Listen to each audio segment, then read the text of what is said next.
বলে কি করবা? রান্না করব।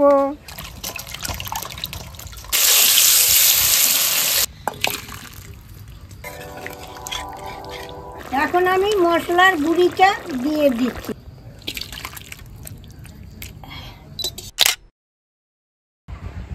নমস্কার, প্রতিদিনের মতো আজও চলে আসছি একটা নিরামিষ রান্না নিয়ে। রান্নাটা ইস্কনের রান্না। তাহলে চলুন রান্নাটা শুরু করা যাক।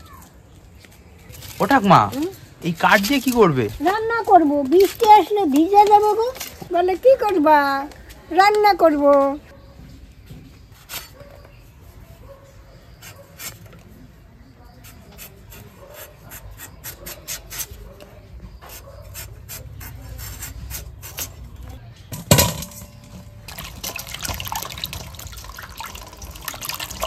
এবার শসাটা ধুয়ে নিলাম, এখন কেটে নেব।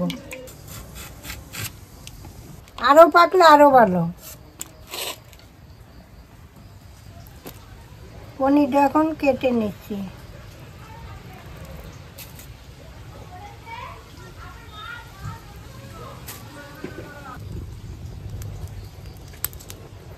কড়াইটা বসিয়ে দিচ্ছি। এলাচ, গোলমরিচ, ধনিয়া, জিরা সব একসাথে আমি ভেজে নিচ্ছি। অল্প একটু জল দিয়ে দিচ্ছি। শসাটা আমি একটু ভাপ দিয়ে নেব। এবার শসাটা দিয়ে দিচ্ছি। পরিমাণ মতো একটু নুন দিয়ে দিচ্ছি। এবার একটু ঢাকা দিয়ে দিচ্ছি। এই ভাজা মশলাটা আমি একটু গুঁড়ি করে নিচ্ছি। হয়ে গেছে মনে হয়। অনেকক্ষণ তো বসাইছি, গলে গেছে। এবার পনিরটা আমি একটু ভেজে নেব। তেল দিয়ে দিচ্ছি, অল্প একটু নুন দিয়ে দিচ্ছি, একটু হলুদ দিয়ে দিচ্ছি।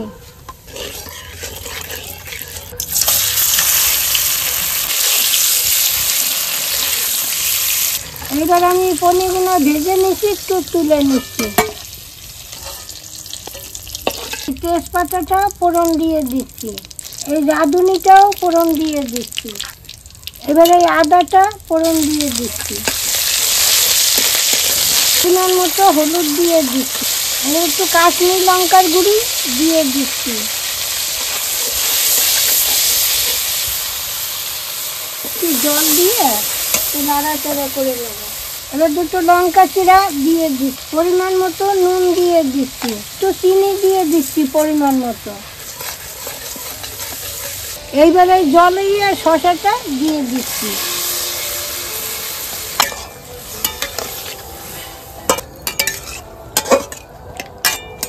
এবার পনিরটা দিয়ে দিচ্ছি।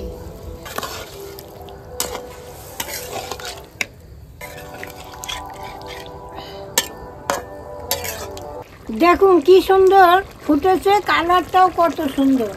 এখন আমি মশলার গুঁড়িটা দিয়ে দিচ্ছি।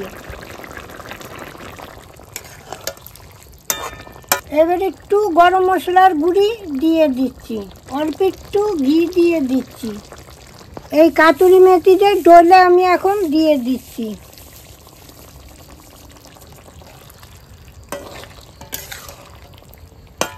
হয়ে গেছে, এখন আমি নামিয়ে নিচ্ছি। হ্যাঁ, এই কি সুন্দর গন্ধ বেরিয়েছে। গোবিন্দর ভোগে ঠোকে সব তাই দেওয়া যায়।